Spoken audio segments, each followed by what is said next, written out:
Ta bienveillance est le sang qui attire les requins du quotidien. Chaque fois que tu t'excuses sans raison, tu installes un panneau lumineux indiquant que tes frontières sont poreuses et que ton territoire psychologique est ouvert au pillage. Ton empathie n'est pas perçue comme une vertu par ceux qui rôdent dans les zones grises de la morale, mais comme un sonar indiquant ta position exacte dans l'obscurité sociale. Tu penses offrir de la chaleur humaine alors que tu ne fais qu'indiquer la température idéale pour ton propre sacrifice. Saisis bien que les mécanismes que nous allons d'explorer ici ne relèvent pas de la simple méchanceté, mais d'une ingénierie comportementale précise. Tu vas découvrir comment ta structure mentale, initialement conçue pour la coopération, est détournée pour servir d'outil de domination. Comprendre cette dynamique est l'unique chemin pour cesser d'être une ressource que l'on consomme et devenir une force que l'on respecte. La vulnérabilité n'est jamais un choix conscient. C'est un signal silencieux que tu émets malgré toi, et il est temps de brouiller cette fréquence. Le monde se divise rarement entre les bons et les méchants, mais plutôt entre ceux qui possèdent des frontières et ceux qui cherchent à les dissoudre.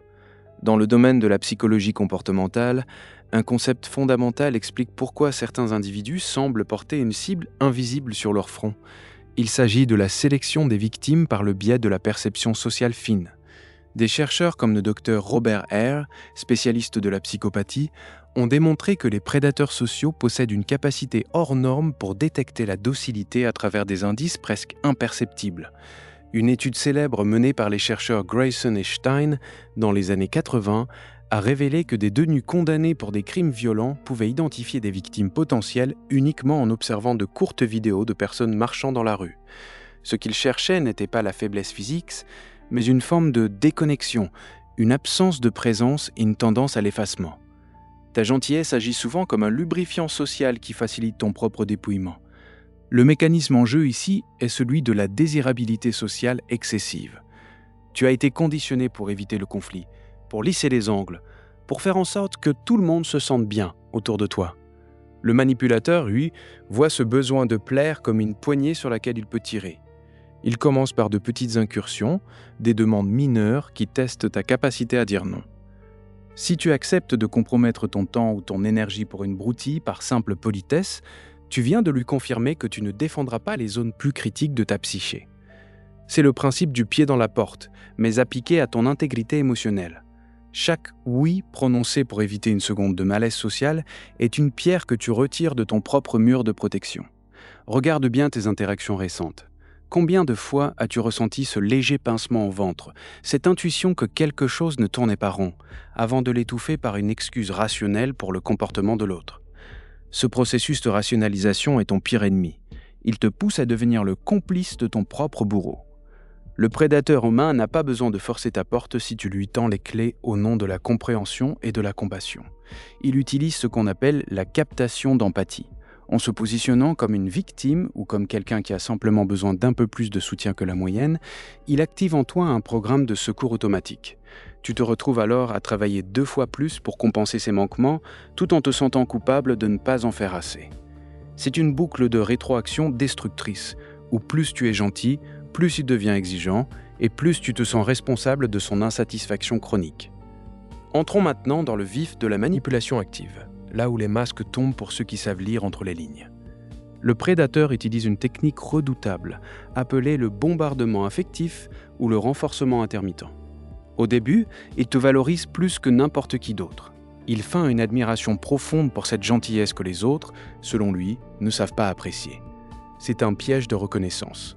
En te donnant l'impression d'être enfin vu pour ta valeur réelle, il crée une addiction biochimique à sa validation. Une fois que le lien est solidifié, il retire brusquement cette affection. C'est à ce moment précis que ta gentillesse se transforme en arme contre toi-même. Tu vas redoubler d'efforts, de devenir encore plus serviable, encore plus effacé, pour retrouver cet état de grâce initial. As-tu déjà remarqué que tu t'excuses auprès de quelqu'un qui vient de te bousculer? Cette réaction n'est pas de la politesse, c'est une soumission préventive.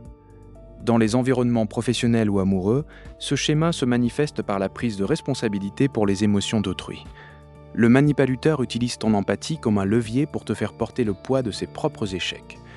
Si une tension survient, il restera silencieux, sachant pertinemment que ton horreur du vide et du conflit te poussera à meubler le silence avec des justifications ou des offres de compromis. Tu négocies contre toi-même avant même que la discussion n'ait commencé.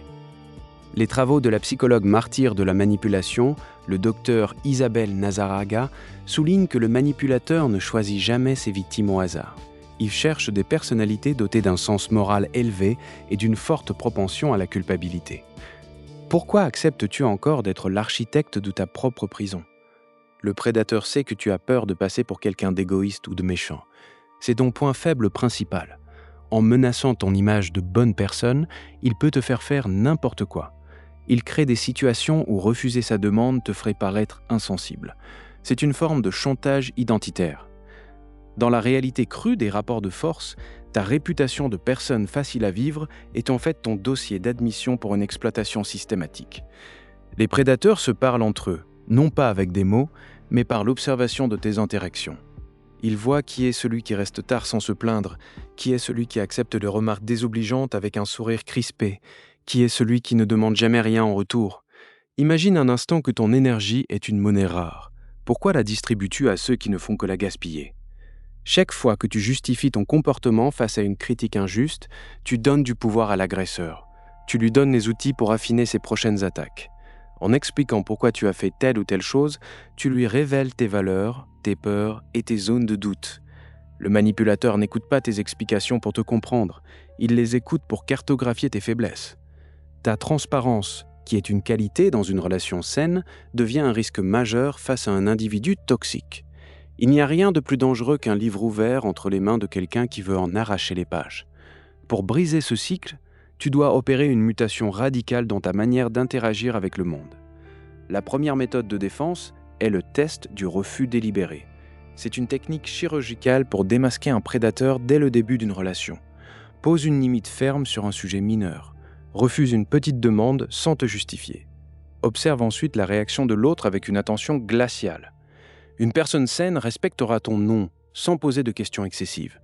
Un prédateur, en revanche, manifestera de la frustration, de la colère déguisée en humour, ou tentera de te faire culpabiliser immédiatement. Ce simple test est un filtre infaillible. Si ton refus provoque une tempête ou une négociation insistante, tu as un manipulateur devant toi. Ne recule jamais après avoir posé cette limite, car chaque centimètre concédé après un non est une invitation à l'invasion totale. La deuxième stratégie consiste à adopter ce que j'appelle la neutralité stratégique, ou la technique de la pierre grise. Puisque le prédateur se nourrit de tes réactions émotionnelles, de tes justifications et de ton empathie, tu dois devenir une source d'informations vide. Réduis tes réponses au strict minimum nécessaire. Ne partage plus tes joies, tes peines ou tes opinions profondes avec ceux qui ne l'ont pas mérité par une loyauté prouvée sur le long terme. Quand un manipulateur tente de te provoquer ou de susciter ta pitié, réponds par des phrases neutres comme « c'est ton point de vue » ou « j'entends ce que tu dis ». En refusant de fournir le carburant émotionnel qu'il recherche, tu deviens une cible inintéressante. Un prédateur ne chasse pas là où il n'y a rien à manger. Ton silence est ton bouclier le plus impénétrable. La troisième méthode est la reprogrammation de ton langage corporel et verbal pour projeter une autorité tranquille. Cesse de remplir les silences. Cesse d'incliner la tête sur le côté quand tu écoutes, un signe de soumission inconscient. Regarde les gens directement dans les yeux sans baisser le regard le premier. Élimine les expressions de doute de ton vocabulaire, comme « je pense que peut-être » ou « si cela ne te dérange pas trop ». Affirme tes besoins comme des faits accomplis et non comme des requêtes soumises à approbation. Ce changement de posture envoie un signal clair à l'inconscient de ton interlocuteur. La place est occupée, le territoire est défendu. Tu n'as pas besoin d'être agressif, tu as juste besoin d'être présent et solide. La gentillesse sans frontières est une faiblesse. La gentillesse avec des barbelés est une vertu. Pense à la dernière fois où tu t'es senti vidé après une simple discussion. Ce n'était pas de la fatigue, c'était un vol. À partir de cet instant, ta vision des interactions sociales ne sera plus jamais la même. Tu vas commencer à voir les fils invisibles qui relient les gens, les tentatives de prise de pouvoir cachées derrière des compliments ou des plaintes.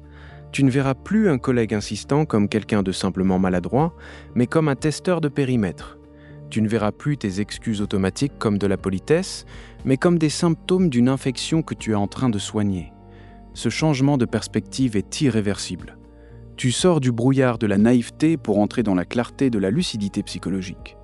C'est un processus inconfortable car il t'oblige à reconnaître que certains de tes traits de caractère les plus chers ont été les instruments de ta propre chute. Mais c'est le prix de la liberté. Tu n'es plus la personne qui attend l'approbation du monde pour exister. Tu es désormais celui qui observe, qui analyse et qui décide qui a le privilège d'accéder à sa bienveillance. Ton empathie est devenue un coffre-fort dont tu es le seul à posséder la combinaison et non plus un jardin public où n'importe qui peut venir piétiner les fleurs. Cette transformation intérieure se reflètera dans chaque fibre de ta réalité. Les prédateurs s'éloigneront d'eux-mêmes, non pas parce que tu es devenu méchant, mais parce que tu es devenu illisible pour leur radar de chasse. Tu as appris à transformer ta vulnérabilité en une arme de discernement massif. Garde l'œil ouvert sur les signaux que tu envoies inconsciemment, car le monde ne te donne pas ce que tu mérites, mais ce que tu acceptes. Tu viens de franchir le premier cercle d'une compréhension bien plus profonde des dynamiques de pouvoir qui régissent chaque seconde de ta vie sociale. La maîtrise de ces mécanismes est une quête sans fin, mais tu as maintenant les bases pour ne plus jamais être la proie. Ce que nous avons abordé n'est que la surface d'une réalité bien plus sombre que la plupart des gens refusent de voir. Tiens-toi prêt à explorer les zones les plus reculées de la psyché humaine, là où les intentions se cachent derrière des sourires parfaits. La suite de cet apprentissage exigera de toi une vigilance encore plus grande, car le prochain voile que nous allons lever concerne une forme de manipulation si subtile qu'elle s'immisce même dans tes pensées les plus intimes. Ne laisse personne d'autre tenir le pinceau avec lequel tu dessines ta vie. Le chemin vers la souveraineté totale ne fait que commencer, et ce qui t'attend va redéfinir ta conception même de la réalité sociale.